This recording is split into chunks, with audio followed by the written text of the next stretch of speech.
কুম্ভ মেলা ভারতের সবথেকে বড় ধার্মিক মেলা। এই বছর মহাকুম্ভের যা যোগ এসেছে তা 144 বছরে একবার আসে। কুম্ভ মেলা মানে কি শুধু মহাস্নান, নাকি আরো আলাদা কোনো কারণ আছে এর পেছনে? কুম্ভ মেলার আসল রহস্য কি?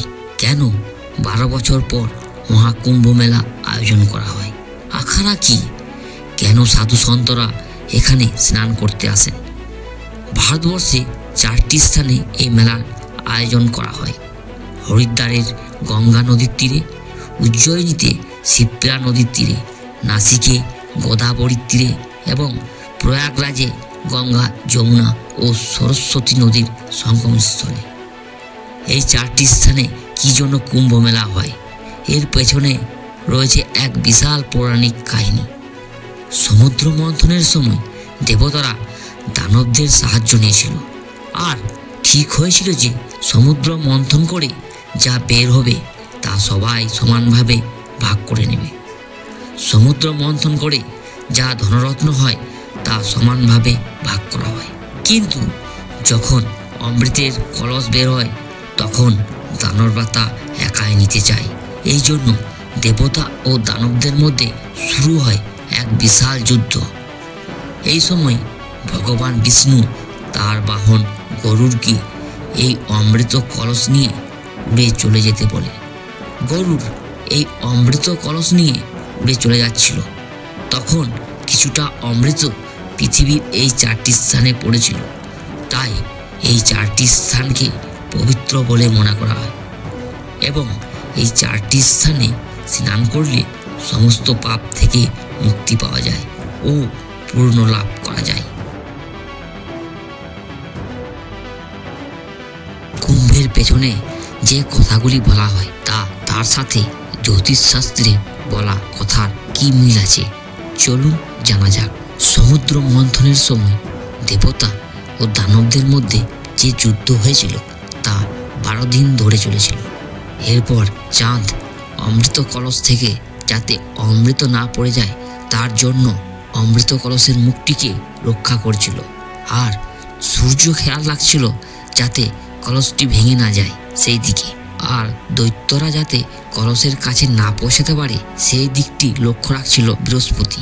12 বছর পর কুম্ভ মেলা অনুষ্ঠিত হয়। যেহেতু এই কাহিনীতে চন্দ্র, সূর্য, বৃহস্পতি আছে, তাই এই 3 জনের স্থিতি দেখে কুম্ভ মেলা আয়োজন করা হয়। যখন বৃহস্পতি কুম্ভ রাশিতে আর সূর্য মেষ রাশিতে প্রবেশ করে তখন হরিদ্বারে মা গঙ্গার তীরে কুম্ভ পর্ব মানানো হয়। যখন বৃহস্পতি গ্রহ মেষ রাশিতে, সূর্য ও চন্দ্র মকর রাশিতে যায় তখন প্রয়াগরাজে ত্রিবেণী সঙ্গমে মহাকুম্ভ অনুষ্ঠিত হয়। যখন বৃহস্পতি ও সূর্য সিংহ রাশিতে থাকে তখন নাসিকে গোদাবরী নদীর তীরে কুম্ভ মেলার আয়োজন করা হয়। আর যখন বৃহস্পতি সিংহ রাশিতে, সূর্য মেষ রাশিতে যায় তখন উজ্জয়িনীতে শিপ্রা নদীর তীরে কুম্ভ মেলার আয়োজন করা হয়। আর এই ঘটনাগুলি প্রতি 12 বছর অন্তর হয়। সনাতন ধর্মে নদীকে মাতৃরূপে পূজা করা হয়, আর এই পরম্পরা 1000 বছরের পুরনো।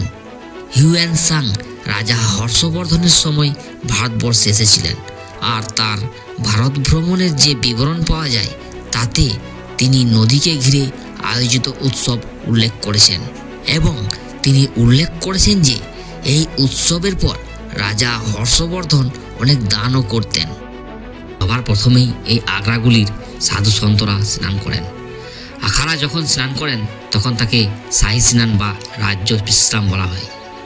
এই রাজ্য বিশ্রামের স্নানের দিনগুলি হলো 13ই জানুয়ারি যা পৌষ পূর্ণিমা, দ্বিতীয়টি হলো 12ই ফেব্রুয়ারি যা মাঘ পূর্ণিমা, আর শিবরাত্রি সব থেকে শেষে 26শে ফেব্রুয়ারি। আজ মহাকুম্ভ স্নানের শেষ দিন। সকলেই সুস্থভাবে স্নান করে বাড়ি ফিরে আসুন। ভিডিওটি এখানেই শেষ করলাম। ভিডিওটি ভালো লাগলে লাইক, কমেন্ট, শেয়ার করবেন এবং এরকম ধরনের ভিডিও পেতে যারা ফেসবুক থেকে দেখছেন তারা পেজটি ফলো করুন এবং ইউটিউব থেকে দেখলে চ্যানেলটি সাবস্ক্রাইব করে পাশে থাকবেন।